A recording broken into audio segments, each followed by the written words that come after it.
skills that people develop to thrive individually and commune optimally with others are appropriately called life skills. In contrast to academics, which children may or may not learn, depending on gender, geography, and economics, life skills development is not optional. Every single human being on this planet, be they a world leader or a knife-wielding gang member, learns and utilizes some measure of life skills. Please think for a moment about the last thing that troubled you. Was it your health? An argument with a loved one? A bill you could not pay? If the answer is yes, you were troubled by life skills. Ironically, despite their centrality in each of our lives, and not coincidentally societal ills, the life skills educational process more closely resembles genetic inheritance than it does academics. If your father has red hair, you have red hair. If your father screams and yells, you learn to scream and yell. Children learn what they live. That's the operative paradigm, right? Why? Why is it that we send children to school for years to learn math and even music that their parents may not know?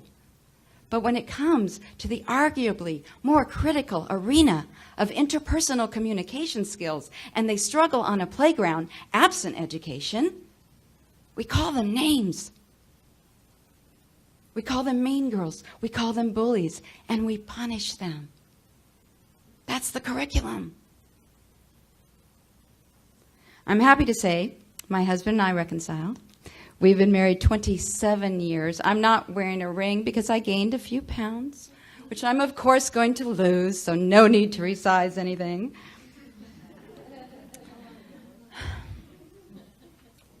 The change came when we began to respect our mandatory curriculum. The change came when we began to appreciate that life skills benefit from the same thing as any other skills. Appreciation for their importance. Engagement of third-party educators passionate about the subject. Willingness to practice over years. Forgiveness when we failed. Encouragement when we struggled. And gratitude for small improvements. Imparting our newfound wisdom upon our children was, of course, another mountain entirely.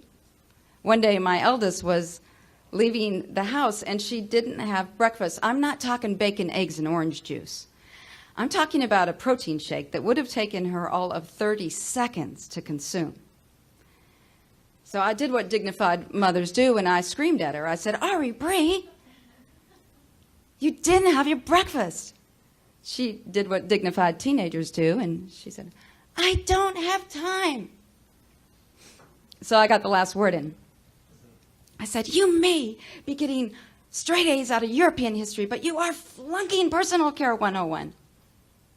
And then I slammed the door. I stood there, and that little voice we all have, it said, "Well, of course she is, Marlaine. She has a mad woman wearing a bathrobe screaming at her for an educator." I stood in my living room and I felt so outmanned. For academics, my children had 40 hours a week attendance, mandatory attendance.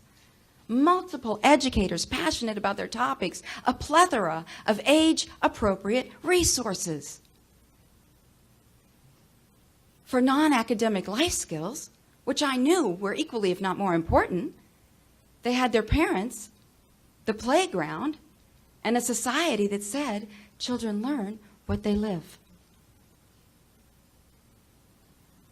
A Nielsen survey discovered that recently reported that the average parent in the United States spends 3 minutes quality conversation with their child each day.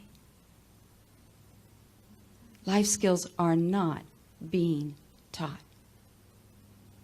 I decided if I want to change, I would have to be the change. So I sat down at my kitchen table, and I took the things we presume parents teach their children out of the parental junk drawer, and I divided them into 5 categories. The first is personal care. Under personal care is the not small topic of safety. We teach children to stop, drop, and roll in the event of a fire, but the reality is they're more likely to be molested by someone they know or love than they are to catch on fire. 1 out of 4 females in the United States, 1 out of 6 males in the United States will be molested by the age of 18. The skills they need to protect themselves from Jerry Sandusky, who very likely himself was a child victim one day, are in the junk drawer. They're in the back of the junk drawer. They're not being discussed. Digital safety is the very first panel that we'll be presenting tonight. The second category on the Life Skills Report Card is organizational skills.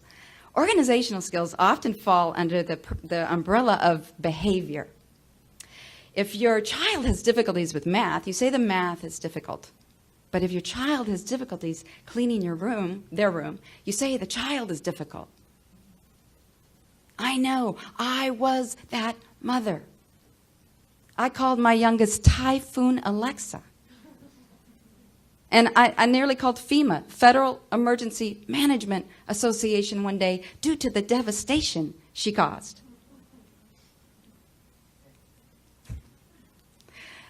The third category on the Life Skills Report Card is respect for self and others. In that category are finance skills.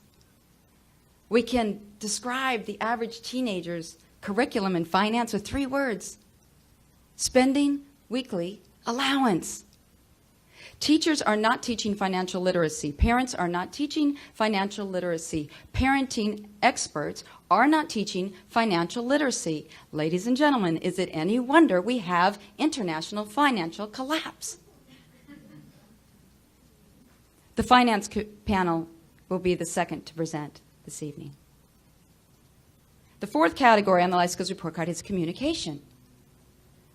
We teach children to read and write, but we do not teach them active listening, conflict mediation.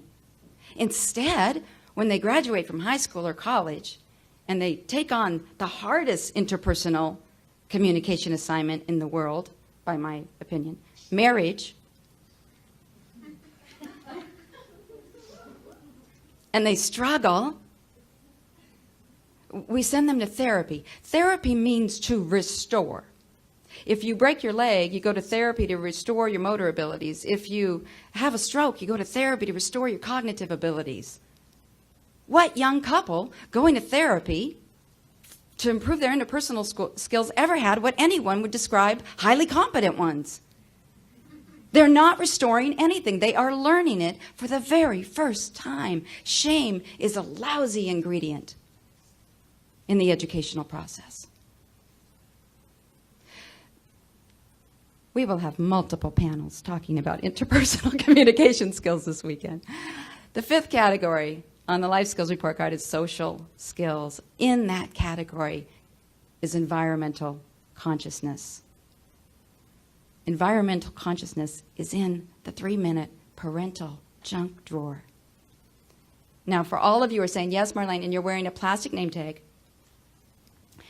we had a lot of talk about that. I was going to stamp all of you. I lost.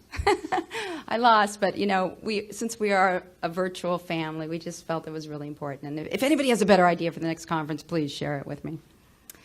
I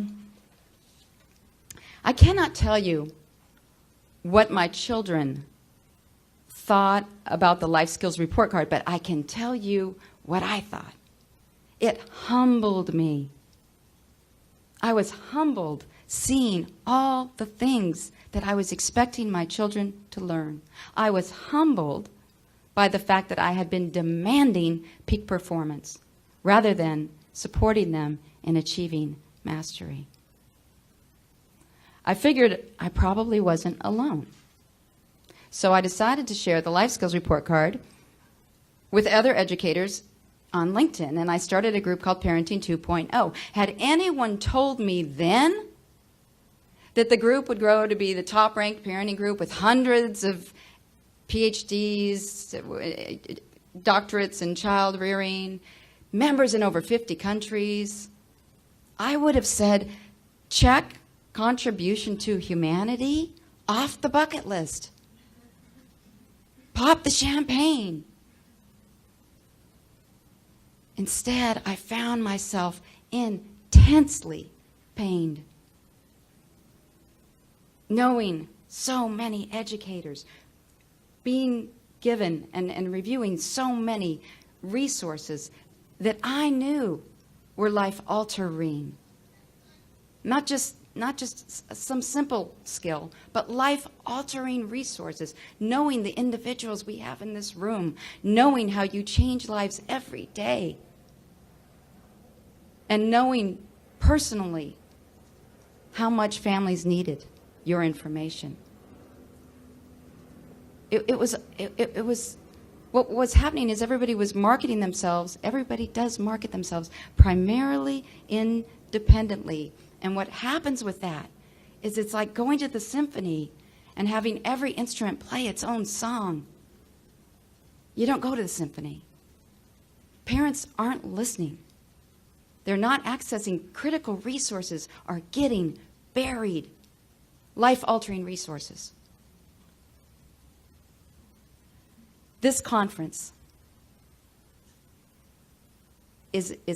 we are writing a new narrative. This is, in fact, the change.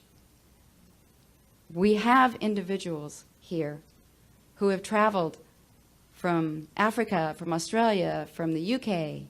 We have representation all over the planet. This is a historic conference. This is the day we join educators across multiple disciplines.